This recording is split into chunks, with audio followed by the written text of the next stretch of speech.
अस्सलाम वालेकुम, आप ये वीडियो adnaancs.com से देख रहे हैं। मेरा नाम ज़ुबैरिया अशरफ है। इस ट्यूटोरियल में हम देखते हैं कि हमारे पास क्लास क्या होती है और हम क्लास को कैसे डिफ़ाइन कर सकते हैं। हम क्लास को अपने कीवर्ड क्लास से डिफ़ाइन करते हैं। क्लास का जो कीवर्ड है वो C++ के अंदर पहले से डिफ़ाइन हुआ है। क्लास का कीवर्ड लिखते हैं और उसके बाद क्लास का नेम लिखते हैं। जैसे मैंने यहाँ पर एक क्लास का कीवर्ड लिखा, उसके बाद मैंने क्लास का नेम लिखा क्लास 1। उसके बाद ब्रैकेट में मेरे पास यहाँ पर एक डेटा मेंबर है और यहाँ पर एक फंक्शन मेंबर्स हैं। मतलब कि मेरे पास क्लास के अंदर जो चीज़ें डिफाइन होती हैं वो डेटा मेंबर्स होते हैं और फंक्शन मेंबर्स होते हैं। डेटा मेंबर और फंक्शन मेंबर्स को भी आगे चल के ज़्यादा डिटेल से देखेंगे।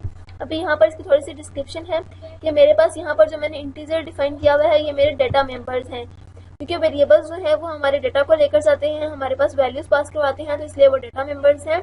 और मेरे पास यहाँ पर पब्लिक के अंदर कुछ चीज़ें फंक्शंस डिफाइन हुए हैं जो मेरे पास फंक्शन मेंबर्स हैं, जिसमें मैं कुछ कंप्यूटेशन परफॉर्म कर सकती हूँ। जाके कोई फंक्शन परफॉर्म हो रहा होता है मेरे फंक्शंस में, तो मेरे पास ये जो मेरे फंक्शन मेंबर और डेटा मेंबर्स होते हैं ये जो प्राइवेट हो सकते हैं हमारी क्लास में, पब्लिक भी हो सकते हैं।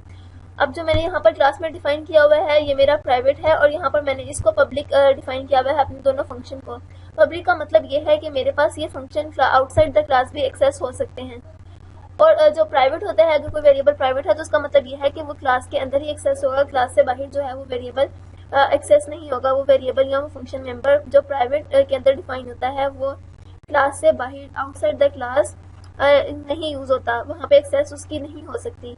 इस वजह से हम जब भी डेटा मेंबर या फंक्शन मेंबर्स को डिफाइन करते हैं तो हम देख कर करते हैं कि किसको हमने प्राइवेट में रखना है और किसको हमने पब्लिक में रखना है।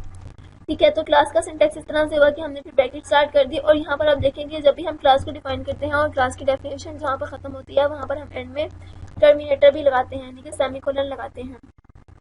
यहाँ पर मैंने इसके फंक्शन को यहाँ पर साथ ही डिफाइन किया हुआ है, यानी कि जो भी फंक्शन है मेरा उस फंक्शन की बॉडी को मैंने यहाँ साथ ही डिफाइन किया है, लेकिन फंक्शन की बॉडी को हम आउटसाइड द क्लास भी डिफाइन कर सकते हैं।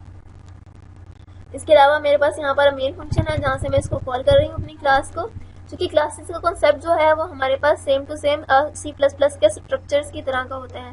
जैसा हमारे पास C++ स्ट्रक्चर का कॉन्सेप्ट है, सेम वैसा ही हमारे पास C++ क्लासेस का कॉन्सेप्ट है।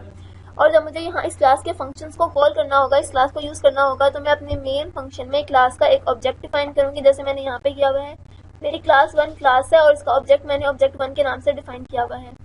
अब ऑब्जेक्ट 1 जब मैं मेरा ये लाइन जो मेरी कंपाइल होगी तो ये देखेगा कि ऑब्जेक्ट 1 जो है वो क्लास 1 का मेंबर है और क्लास 1 के अंदर सेट वैल्यू फंक्शन कहाँ पर है, यहाँ जाकर मेरी आई वैल्यू में आई को सेट कर देगा। जो वैल्यू की मेरे पास यहाँ पे वैल्यू है वो आई में सेट कर देगा और उसके बाद उस वैल्यू को प्रिंट करवा देगा। जब ऑब्जेक्ट 1 उसको गेट वैल्यू के पास जाना है तो वो यहाँ से वैल्यू लेगा, जो कि इसको वैल्यू रिटर्न कर देगा, वो यहाँ पे हमें वैल्यू को प्रिंट करवा देगा। तो इस तरह से हम C++ में क्लासेस को इस्तेमाल कर सकते हैं।